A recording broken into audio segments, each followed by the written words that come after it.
What if winning was the ultimate curse? That's the question I kept coming back to as I researched the history of the Cliburn International Piano Competition. On the surface, it's one of the most prestigious piano competitions in the world, with a reputation as America's answer to Chopin and Tchaikovsky. But beneath the glittering accolades lies a troubling pattern. Many of the winners fade into obscurity, while others are struck by tragedies that feel almost otherworldly. Is it bad luck?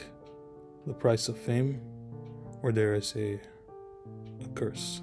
Today I'm diving headfirst into this phenomenon while ranking all the winners of the Cliburn competition. Well, not all of them, some will remain unranked, and I'll explain why.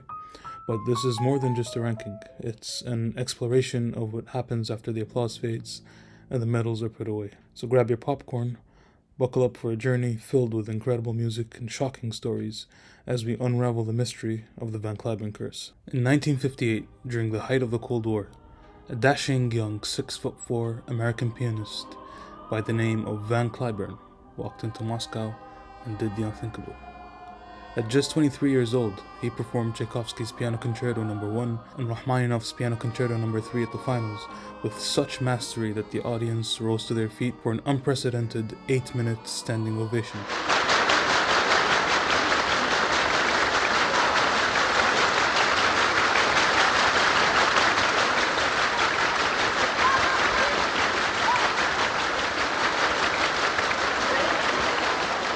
He then performed his own arrangement of the beloved crowd-favorite Russian song, Moscow Nights, as an encore.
But this wasn't just about music, it was politics.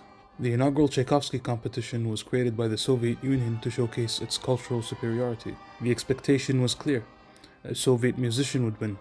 But when Cliburn's performances proved to be untouchable, the Soviet judges hesitated. How could they justify giving the top prize to an American in the middle of the Cold War? The decision went all the way to Nikita Khrushchev, who famously asked, "Is he the best?" When the judges said yes, Khrushchev replied, "Then give him the prize."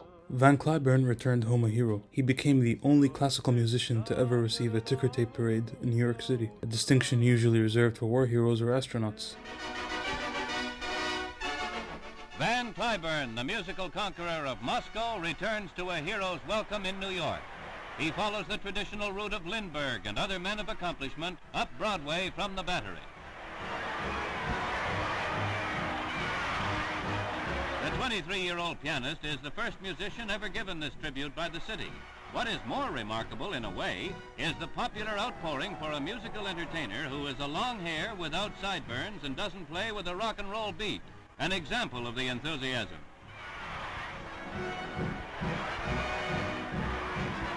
His win not only inspired the American people, but also softened relations between the United States and the Soviet Union during a time of intense tension. In fact, Cliburn later performed for both American and Soviet leaders, including a heartfelt rendition of Moscow Nights at the White House for the Russian president and his wife, a poignant symbol of the power of music to unite.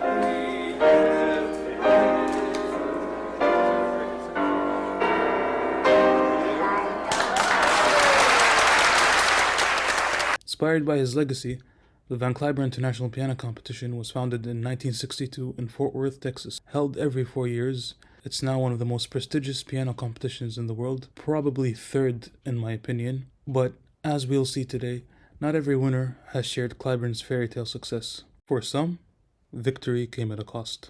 Before we get to the winners, I have to give a shout out to Beatrice Rana. While she only placed second in 2013, her career has since been extraordinary. Rana has become one of the most celebrated pianists of her generation, praised for her unparalleled artistry and versatility. She is particularly renowned for her Bach interpretations. There's something about her precision and emotional depth that translates across all genres, from Baroque to Romantic. In many ways, her post-competition success surpasses that of most first-place winners.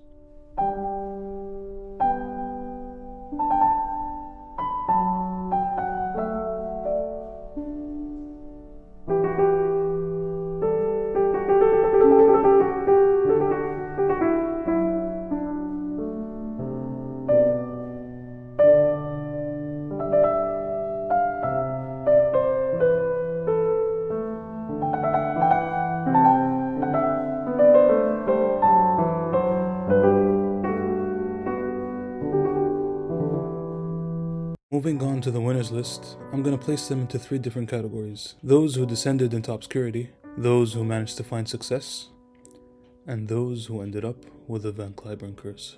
Since I'm going to subjectively rank these winners into who I think would win if they all competed against each other, and since a lot of them have descended into obscurity, there's going to be 8 unranked pianists before I move on to the top 10. We're going to start with Ralph Votapek, the inaugural winner of the very first Cliburn competition. Votapek showed immense promise. His career included performances with major orchestras, and he even served as the head juror for the 2022 Cliburn competition. But his recorded output is too sparse to fully assess his artistry.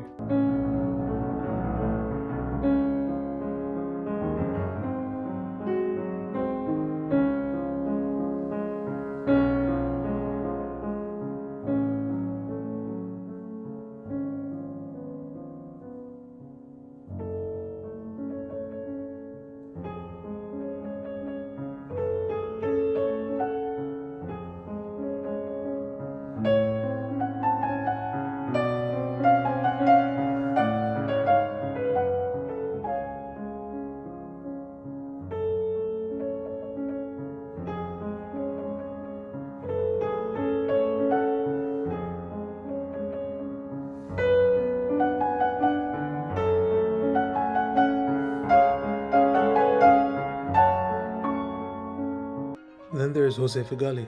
Figali's win almost never happened after he informed the competition director that he fell ill with a stomach flu before the final stage. The director insisted on him appearing despite the illness and his inability to practice for 48 hours prior to the finals.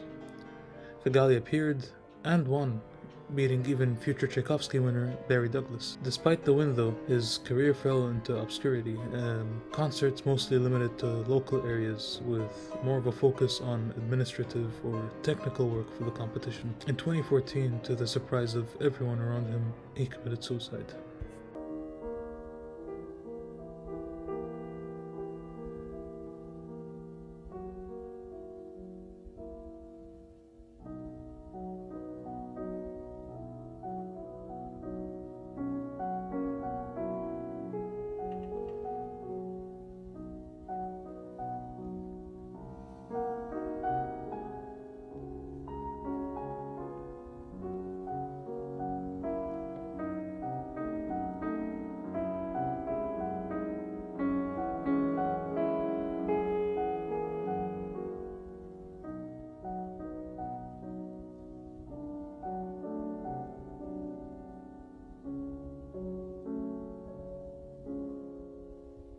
Then we move on to Cristina Ortez. Similar situation, Ortez is under-recorded and there's simply not enough recordings to make an accurate assessment of her skills and merits. Quite a shame, as I'm sure as a Brazilian she must be extraordinary, given how many phenomenal pianists that country has produced, as well as Latin America in general.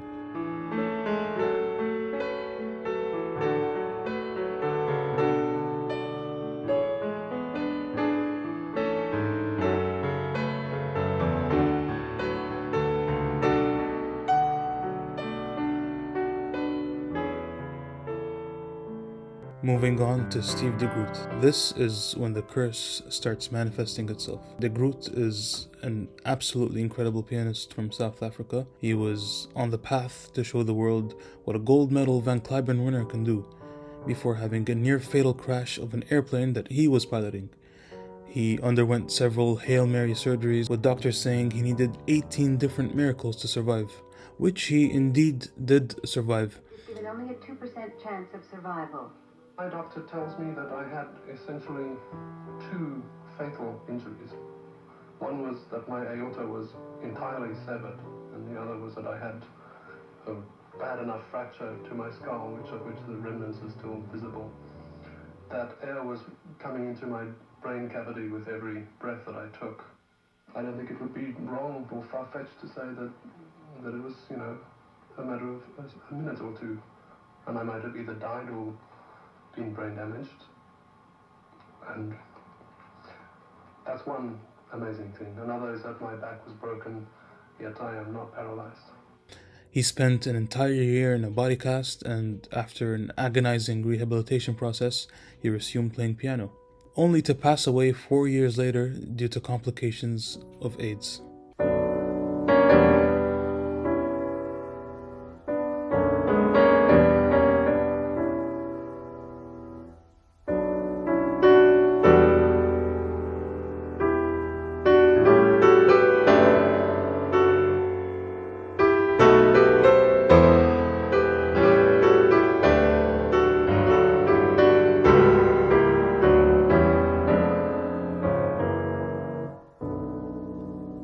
Moving on to Simon Pedroni. While plenty of recordings by Pedroni exist, his interpretations of the mainstream repertoire are mostly hit and miss. He shifted his focus to performing more contemporary music like film scores and popular tunes. Of course, for a pianist of his stature and skills, he absolutely shines and dominates in that field.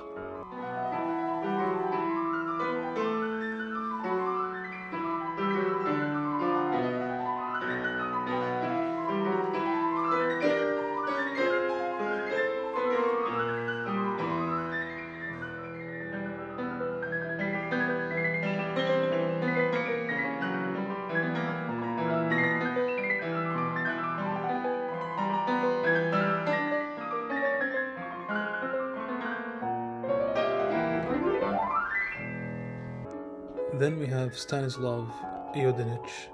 Not even sure how to pronounce his last name, which just comes to show the level of obscurity that he has unfortunately descended to. Iodinich's run in the competition was absolutely incredible. The passion as well as the technical prowess he had unleashed was spine-tingling.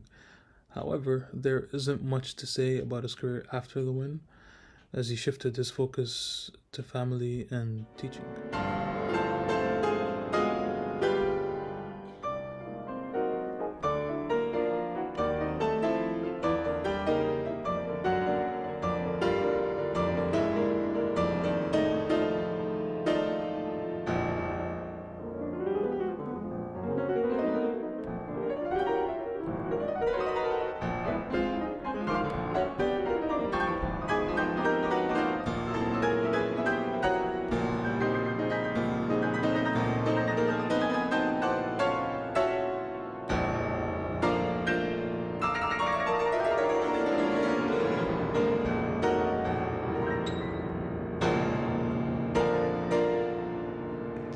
Then we have John Nakamatsu. Nakamatsu is an astonishingly rare example of making it to the very top as an outsider. From being a high school German teacher who dabbled with the piano on the side, Nakamatsu decided to try his luck at the 1997 edition where he won the top prize. Mein Gott im Himmel. His playing is the highly conventional, something along the lines of Zimmerman type, the perfect example of conservatory style pianism in the modern age. However, it seems that he's focused more on teaching rather than having a career as a concert pianist.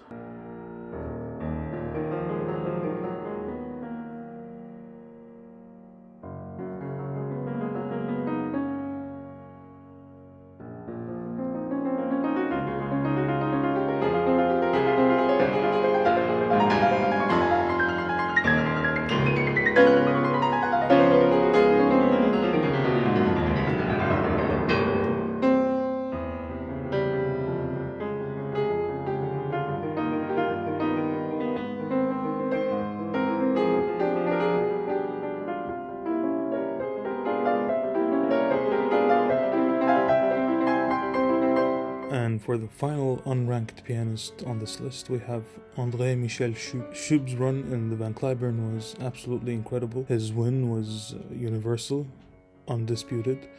His choices of the most difficult repertoire was bold and was a successful showcase of his technical prowess. Again, unfortunately, not a lot of recordings out there, so can't really make an accurate assessment of his versatility or his longevity.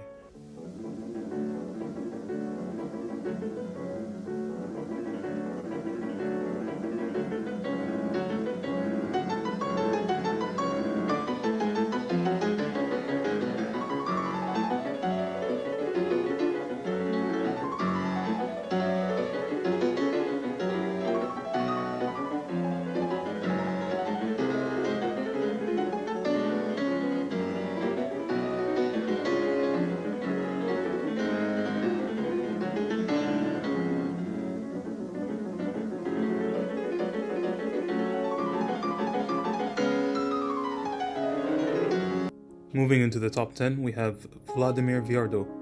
While he may not be as well recorded as one would like, his few existing recordings are quite impactful and do showcase his wide range of pianistic versatility. His recording of the Frank Prelude Fugue and Variations in B minor is a golden standard. Here, you'll hear the delicacy in which he plays Schubert. Just listen to how bouncy those detached notes get.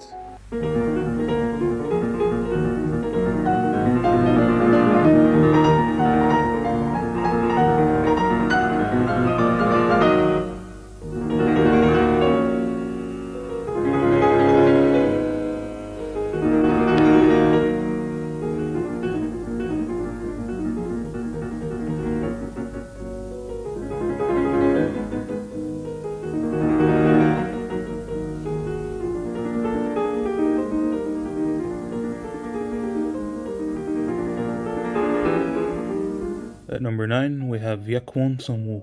Ladies and gentlemen, we are witnessing the Korean invasion of the piano world. In about 10 years' time, the top 10 pianists of the day will probably be all Korean. Songwoo is a prime example of the tone color, technique, and delicacy that is exported by the Korean school of piano. His repertoire is vast, spanning all eras, and his performances, whether by recording or live, are always reliable.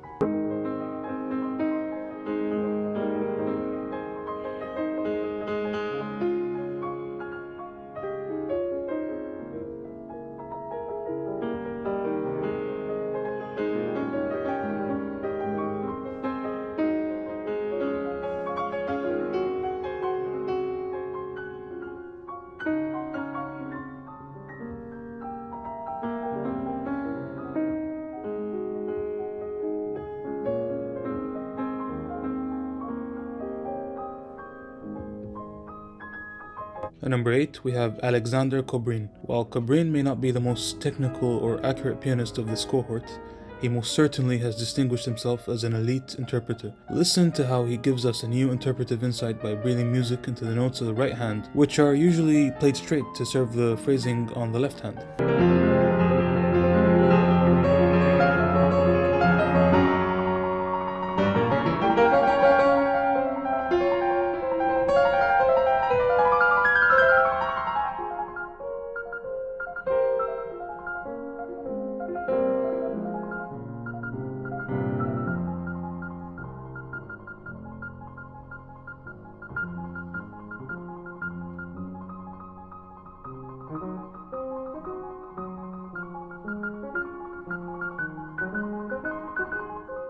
Number 7, we have Hao Chen-chong, joint winner of the 2009 competition. This was one of the more competitive editions of the Van Cliburn. Chong's performances make it absolutely clear that they deserve nothing below gold. He was the youngest winner of the competition at the time, prior to Yunchan Lim. His repertoire is vast and his musical insights are rich. He's one of the few winners whose success does extend beyond the competition.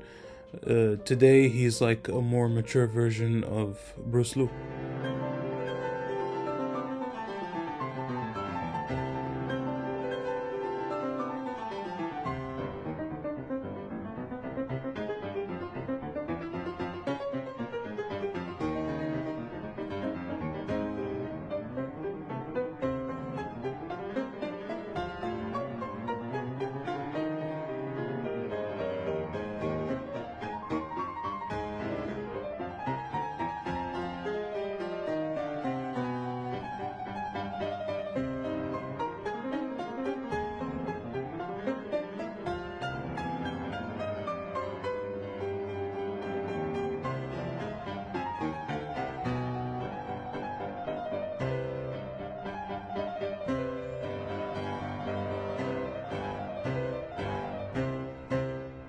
At number 6, we have Olga Kern, the joint winner of the 2001 edition, descendant from musical royalty with ties to Rachmaninoff and Tchaikovsky. I don't know how many of you guys remember the days where the internet wasn't a great source for classical music. In those days, when you searched for Rock 3 on YouTube, this very recording was probably the one you found. I lost my Rachmaninoff 3 virginity to Kern's gold prize winning fingers, and I still remember how much in awe I was. I suspect many others were introduced to Rock 3 through her as well, and what a fine introduction it is. Nowadays, Kern has her own competition named after herself.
At number 5, we have Nobuyuki Tsuji, the joint winner of the 2009 edition. Let's just ignore the fact that he's completely blind. Tsuji's vision of musical landscapes is crystal clear. His interpretations are absolutely insightful and tend to offer a unique perspective. His repertoire is vast and his skills are extremely versatile. His fingers feel like they have a magnetic connection to the keys. Listen to how he plays this passage using terrace dynamics.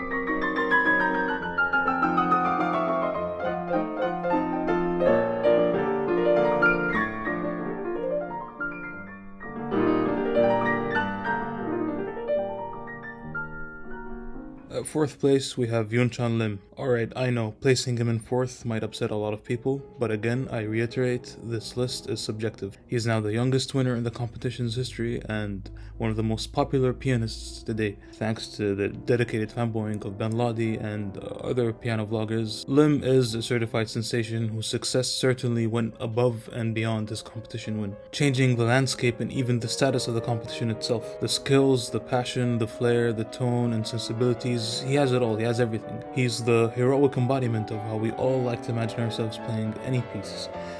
Given that he's open about how much he loves the old school of piano playing, I'm certain that as he matures and starts to dabble into more unconventional interpretations, he'll top this list.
At number 3, we have Vadim Kholodenko, the latest manifestation of the Van Cliburn Curse. Horrifically, in 2016, his 2 daughters were found dead at the hands of his ex-wife.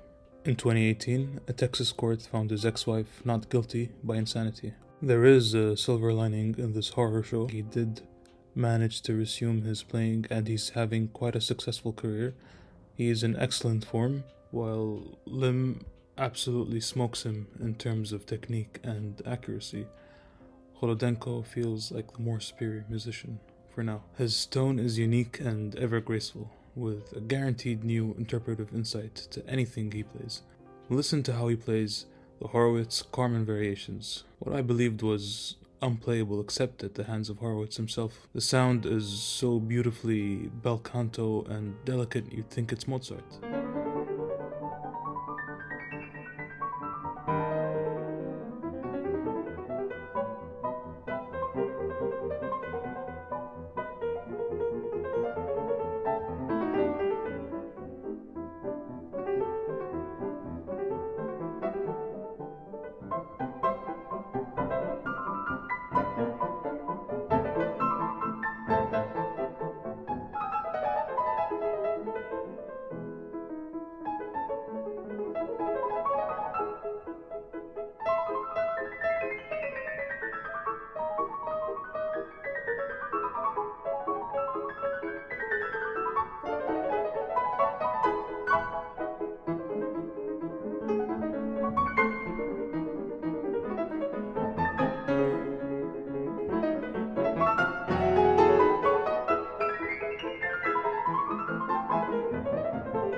At number 2, we have Alexei Sultanov. Sultanov. While we may remember Sultanov as one of the greats, his short life and career were filled with ups and downs, from breaking his hand at the Tchaikovsky competition, which ultimately led to his exit, his controversial Van Cliburn win, which some judges and media protested due to his lack of maturity or rashness. His career plummeted after the win. Looking for a revival, he ended up going to the Chopin competition in 1995, which is highly unusual if you're a prize winner, let alone a first prize winner of a major competition. At the Chopin, they awarded him with a second prize. Controversially, did not award the first prize to anyone. His personal life took a turn shortly after, with a series of brain strokes that rendered him paralyzed and ultimately leading to his death at the age of 35.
And in first place, there should be no surprises here. It's Radu Lupu. And frankly, it feels quite odd knowing that Lupu was a competition pianist, since his style was completely individualistic and in many ways unconventional. His tone was out of this world, and more importantly, his musical conceptions are unparalleled. If you like to discover new or hidden elements within a piece, just listen to any recording of his. Certainly his success as a concert pianist dwarfs that of his Van Cliburn win. The few selections of Beethoven sonatas he's recorded are miraculous, and his Brahms is just immaculate.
In conclusion, the Van Cliburn competition has given us moments of brilliance and tragedy in equal measure. While some winners broke free from the curse, others were swallowed by it. Yet, despite this history, the competition has grown in prestige, with Yunchan Lim's 2022 win marking a new chapter.